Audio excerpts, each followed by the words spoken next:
Brooklyn Independent Television. Hey, it's a big But vote. will Brooklyn really go for Why it? don't we just agree to disagree? Yeah, that's really gonna fly in Well, that's a Brooklyn. good question. No. Listen. That's exactly the point I wanted to make. The recent death of 17-year-old Trayvon Martin in a gated community in Florida has stirred a national debate and a closer examination of so-called stand-your-ground laws throughout the country. But what happens when the law of the land meets the reality of the streets of New York City?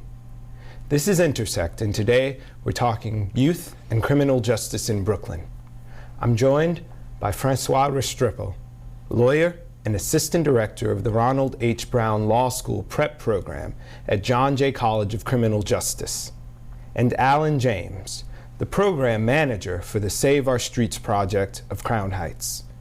Thanks for being here, gentlemen. Thank you for having me. Thank you, Brian. Yeah. So we're at a sort of a turning point in our country right now, with before Trayvon and after Trayvon is sort of where the national conscious is now. Sure, it's interesting that you describe it as a defining moment for us, and if that's true, I'm not sure where it's taking us. If anything at all, I think the best we can hope for it is that it'll open some dialogue around racial issues and around the stereotyping of young black men. It's unfortunate that I mean, we're looking at this as a turning point, because on the one hand it's this happened in February and it's now catching this wave and this buzz across the country. Yeah. Everybody from LeBron James, you know, the NBA, you have all these stars, everybody's showing their support. But think about the incidents that happen across the country that don't get this kind of media exposure. You know, incidents that involved young men of color that are, or even young women of color who are brutalized by law enforcement authorities, or people who think that they're, you know, law enforcement authorities, like in this case. So I don't know if it's a turning point, but it's definitely a critical moment, because it goes back to like this era of Emmett Till. Like, we're still there. There's still, you know, blatant, atrocious and gross hate crime based on racial bias, you know. So in that racial bias, it's sort of become more than racial. It's like there's a conservative side and a more liberal side of this argument that has seemed to have shaped up. And the fact that there is an argument when the facts seem pretty clear and more stuff emerges every day, but that there are camps over the Trayvon issue, where we could have like a conservative columnist like Juan Williams talking about hoodies, where we have other people talking about broken laws in regards to the stand your ground law. So it's become sort of a question of, do we outlaw guns or do we outlaw young black men from wearing hoodies? Well, the one thing that you point out is the facts, right? And just the facts of this case. I mean, if you just Google facts, right, Trayvon Martin incident, right, it's so murky, it's so obscure, right? And the media attention with or the investigative aspect of you know, uncovering the facts to what happened and divulging them and making them public has been very, very, very minimal at best, the efforts to do so. And I really don't know, you know, to an extent what happened. I think one of the things that you need to do is listen to those 9/11, those 911 tapes. Right. But it's interesting how you have this bias in there, because it's this at play. There's this stand your ground law, right? So it's being recognized with respect to Zimmerman, right? Right. But how about Trayvon Martin's right to stand his ground? You know, well, why is the law being applied here, or in favor, or considered with respect to Zimmerman and not to the young man the victim of this incident? Yeah.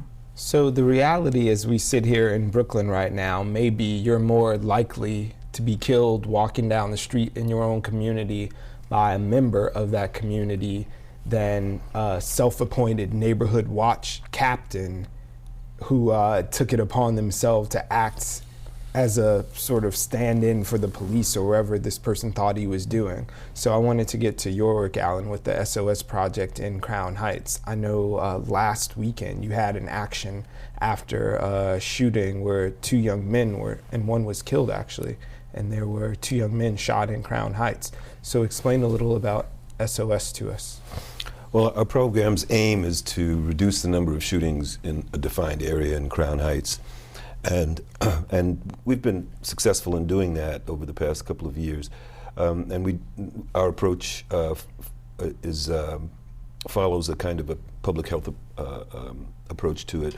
We isolate the area of the greatest incidence of shooting. We deploy our resources there, and our resources are a team of 8 men, all of whom are familiar with gang life, familiar with street life. All of them have experienced some aspect of it for some period of their lives. And they go out and they make relationships in the neighborhoods, and they keep their ear to the ground, and they become aware of what conflicts may be brewing. They're aware of the groups and the gangs, the violent groups and gangs.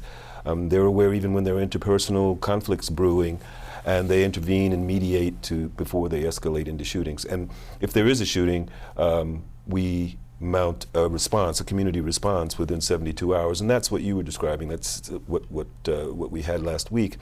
A response to bring the community together, to mark the fact that a tragedy has taken place, to mark the fact that there's been an insult to the community by this shooting in the streets, and to encourage people to come up with strategies and to be more active in their neighborhood to mitigate that. And people think there's nothing they could do, but of course there are things that they can do. We also work with 40 young men at a time, mentoring, counseling, and trying to help them to develop and to get back on track. Most of them are out of school. Many of them are disconnected from family. They're all facing significant challenges, social challenges in their own part. Some of them have mental health issues. Some of them, many of them have IEPs, and so they've had those school challenges. And we try to get them back on track and help them to find alternatives to gang life and to street life. What the code has been the language that I've heard referenced a lot, the code about being a young black man coming of age in America as it is now. So I wondered if those 40 young men who you talk to at a time have, or the 40 guys who go through your program at a period, are they being sort of versed in these things? Do they come in with a sort of knowledge of what it means from these older black men, giving them perspective on what you need to do to be able to function and move in society when you're primarily seen as a suspect? In the culture of inner city youth, urban youth of color, there's an acceptance of that, and then they tend to operate within that, and so that's not really what we aim at. Also, the street team, our outreach team, are not all older guys. They're not my generation. These are mostly the generation of the young men. Okay. And they range from age 23 to age into their 40s, among the 8 of them. And so they bring a variety of perspectives. And yeah, there were a number of talks that were given in prior generations that tend not to be given now. You have broken families. What man would be giving these young people that talk? That's not really the talk that we're giving. We are really trying to get them to consider other ways of dealing with conflict and other ways of dealing with powerlessness. And this is what we feel they're responding to with the violence, the pervasive violence that they have. And of course, the availability of firearms means that a lot of that violence is going to express itself through gunfire. So we really, first of all, are trying to calm the climate, cool the climate down, so that we can help them to think about other developmental issues. But the first thing is, stop this violence, because you can't even get, if the neighborhood is characterized by violence and street violence and shooting randomly, then resources won't come to the neighborhood. And so we try to get them to understand sort of how the world works, and don't go into telling them something they already know, which is how they're viewed by the police and how they're viewed also by the newcomers to the neighborhood. Crown Heights is a gentrifying neighborhood. Gotcha. And so we've got to find a way to coexist with newcomers and not antagonize them to the point where the police are even more repressive. With respect to the talk, right? In my capacity as a faculty member at John Jay and as somebody who mentors and guides, as director of the Ronald H. Brown program at John Jay, my job is, as I was telling you backstage, that I get students into law school, and it's young men and women of underrepresented backgrounds, and students of color, and I have to have that talk with my students.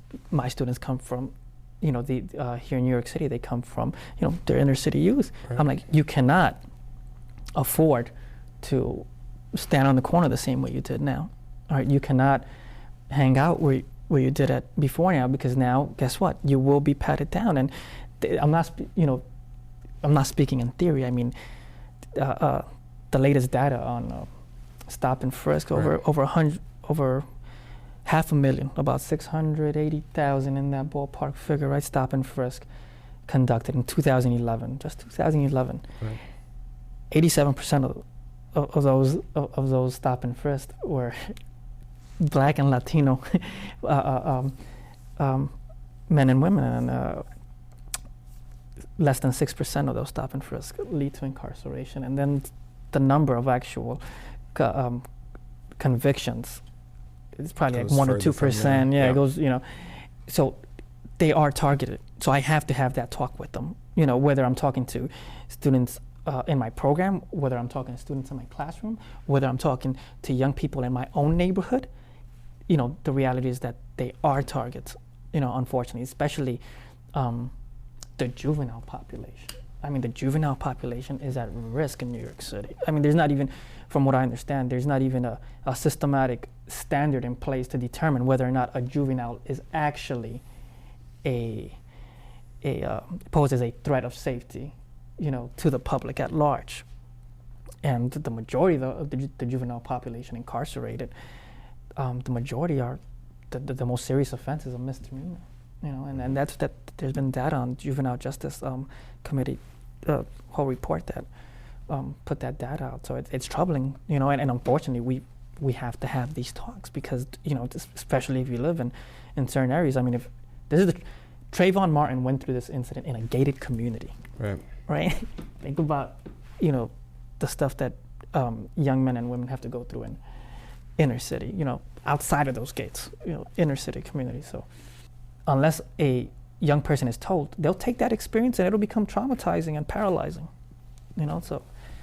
You have to understand that in where we're working with the kids who are most at risk and already involved in some dangerous activities and involved with groups that are sometimes involved with dangerous and illegal activities. But they're living in a milieu with a bunch of other kids who are just like the kids that you have. Young people who are trying to get ahead, who are trying to do what they're supposed to do, who are in school and are trying to meet some goals and achieve in school. And the environment becomes so toxic and so dangerous that it even inhibits them, those young people who are on track. So what we really try to do is get the kids who are most seriously involved in the most dangerous kinds of behaviors and with the most dangerous and non-productive attitudes to switch from that and become part of that mainstream group, and because they've given up on learning and they've given up on the social contract. So what seems different about the program is you do come from a sort of, not even sort of, like you said, you treat it as a public health issue. That's how we identify the epicenter and the most seriously impacted area. We put our resources there, and our resources are tantamount to the public health workers as those were used in Haiti to fight the TB outbreak. Right. And so these are credible messengers who are coming in. It's easier for them to gain the trust of their targets, and it's easier for them to coexist and mingle among the targets and learn what's going on and influence them eventually. And that's really what it is. And we move from being public health to going into mental health, because then we really are mentoring, counseling, and helping these young people to have experiences that are different from the ones that they're living from day to day. You might not believe it, but a lot of this behavior is the result of having nothing better to do. I believe it. There are young people who are on the borderline, and given a summer or given a weekend, they will think of the craziest things to do. that turn out to be criminal and get them arrested, and they're gone for good. And because of this past 20 years of retreat from children's and family services and retreat from the public sector, frankly, we don't have a lot of options for young people for recreation, for augmented education. Schools shut down at 3 o'clock, that's it, there's nobody in the building. But there's also been sort of on the other side this community response that is sort of exemplified by people like State Senator Eric Adams, who made a Stop the SAG campaign, where he bought billboards around his district urging young people to raise your self-esteem by pulling up your pant, with regards of black young men being seen as criminalized or victims or just being perpetrators. Like, just by your very physicality of walking down the street, you are a threat if you choose to wear a hood instead of a button down. I really admire Senator Adams. I think, I mean, I'm not sure what the impact of that campaign was, but I'm sure what he was saying, I don't think he was voicing his own judgment about what droopy pants look like, or what wearing pants around the thighs, what that really means about a young person who's doing that. I think that that's the talk. Right. That if you do this is the way you are going to be seen by the mainstream, and this is the danger that you put yourself in. I think that's the message he was trying to give, but I don't think that message got through. I think the message came through as judgment, as just another one of those people who telling us how to dress, how to look. Old guy saying and it's just pants. and it's just the way they look, and every generation has had a look. But now there's real consequences from that look. Well, there were consequences argument then as well. Yeah. It's just that. Well, now you wasn't end as up in a pernicious, body bag. But you had zoot suit riots at one point, right? So there's that. Now it's baggy clothing. But once again, who is it that's being targeted with the zoot suit and with the baggy pants? That's right. You see what I'm saying? Right. So it's different times, different style, right? Same groups are being targeted nonetheless. And I think the senator's message was probably muffled in some sort of way, but maybe what he was getting is like, hey, let's teach our young kids or our youth maybe about integrity and self-respect, right? On the one hand, but then on the other hand, you have to question that, because what's wrong with the way that young people dress if it's within their culture and within their style and within their own sense of fashion? Why do they not have the right to dress the way they want to dress without being victimized? So in us telling kids don't dress this way, we're sort of validating the victimization that comes with that. We're validating the aggression. I was disturbed by the whole million hoodie thing. It was cute, but there's one thing, a young white boy wearing a hoodie and jeans, wherever he's wearing them, on his waist or on his thighs, and a young black kid who's dressed that way. And at the bottom of this, there's racial profiling, because from the bottom to the top. Yeah, hip hop fashion has transcended, and it's throughout, and it's mainstream. Yes, it's mainstream. It's mainstream. Who's selling the Sprite? It still is a racial issue, and to somehow make it seem as though it's about hoodies, I think, is missing the point. I think that they are dead on with that, because it's like I said, it's not the same thing for a person of color to be wearing a hoodie as a Caucasian a person. It's not treated the same way. And if you have to understand, especially like in New York City, let's say, where fashion comes from, and the sense of fashion in hip hop, it's all influenced by jail culture. So when Run DMC was wearing untied, their sneakers without laces in them, that's an homage to, the prison population who, can't have laces and the baggy pants. Well, you don't get a belt in prison, right? It's a shout out. It's a reference. Well, it's a thing that we have to clean up, and it all speaks to the normative phenomenon that took place around going to prison, whereas a generation or so ago, it was a disgrace. It's a shameful thing, and now it's a tour of duty, sort of, in some communities. Let me honor. We have to clean that up ourselves. So that being said, where do we move forward from there? We can say, yeah, that it's awful and you shouldn't criminalize me for wearing the same outfit that this kid could wear in some moneyed town in suburban New Jersey when he has it on. He's a skateboarder. When I have it on, I'm a suspect. Yeah, I'm like a bad guy. But that is bad, but that is the reality of the way that the perception works. And there's like a great quote about, I can't control the way I'm perceived. I can only control the way I'm presented. So how do we transfer that to these youth who have a target on their back walking through the door? And you shouldn't have to not wear what you'd like to wear, but to know that there are sort of consequences that come along with it, for right or for ill. And it's not right, but that's how it is. Where do we go from? That's a very loaded question. From my standpoint, it's programs like the one that you're running, the social intervention, not more cops on the street. We need, unfortunately, more programs that are willing to direct their efforts at preventative measures. Right? Incarceration doesn't work. Yeah. High recidivism, doesn't. And I say this as someone who has had family members go through the prison system. It's traumatic. Yeah. And you come out worse. For everyone. Yeah, too. for everyone. It's not just that person. Everybody's victimized, and the collateral consequences of incarceration are grave. From where I stand the thing that made an impact in my life was education. Yeah. Education. And you spoke on something earlier before we started the show on, you touched on something about education, like being turned on to education again, getting our young people to find education appealing. To make that the normative instead of exactly, the other way. Exactly, like education can take you out of your situation and change your lifestyle while still, all right, allowing you to express your interest and have your interest, right, and your commitment and all your beliefs. Well, let's get to the center of that. That's what that's the essence of all those questions. And I wanted to know, Alan, you work with young people on the daily, like you're with these people.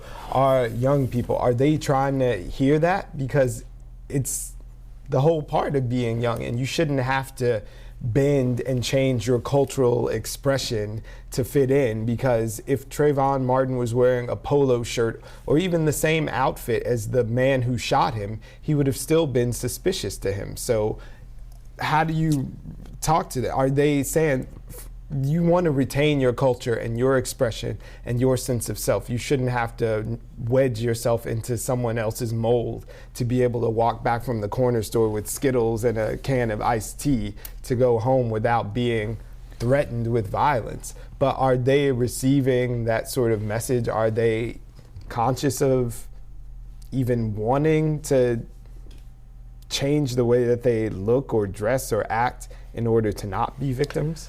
Well, you look, some of these families are extremely poor. This second generation of extreme poverty, very young parents, multiple siblings living in public housing, low income, very, very low incomes. Very often, the small amount of money that a teenager might be earning in doing something illegal in the street is a major contribution to the family's income.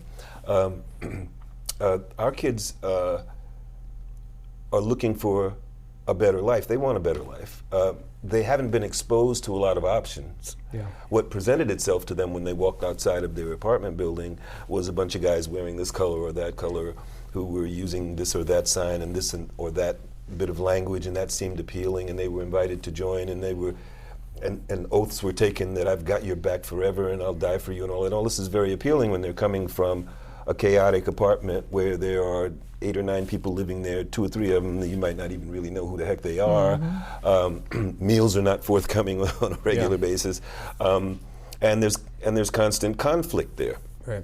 And so they get into this street milieu and they very often they find it unsatisfying in the long run. I mean, because the groups in our neighborhood, for the most part, well, not for the most part, but a lot of the groups in our neighborhood are just organized around turf and around mischief. They are not organized around criminal enterprise. They're not making money. In other words, they're not earning a lot of money. And so if there was a way out, these guys will take it. And they will listen to people who speak their language and who demonstrate and who listen to them. And that's what our team does. Our team listens, and our team is patient, and it brings them slowly toward So we are literally out of time right now. I'm hitting the wrap sign, but I'm just going to ask, just as succinctly as you can, what's the best way to not be a victim this summer? Oof.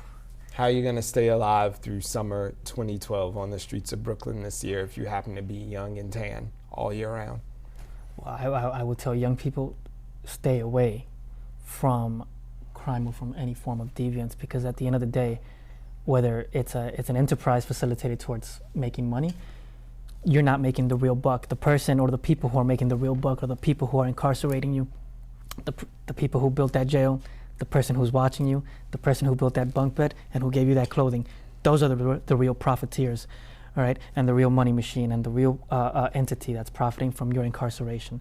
So don't fall into this trap of hanging out in places you shouldn't be hanging out at. Try to have a more productive summer where you find something to do that's productive and educational. Community service as well. Well, we don't know the answer to that question in terms of what secrets and tips we can give to people to be safer.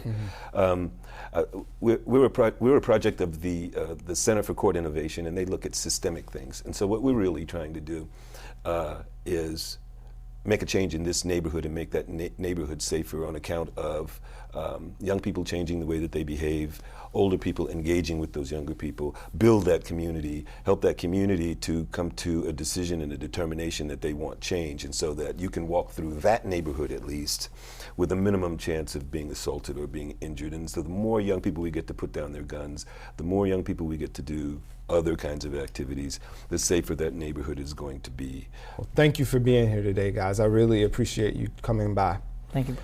Francois Restrepo from the John Jay College of Criminal Justice, and Alan James of the Save Our Streets Project of Crown Heights. We'll see you next time. Bye now.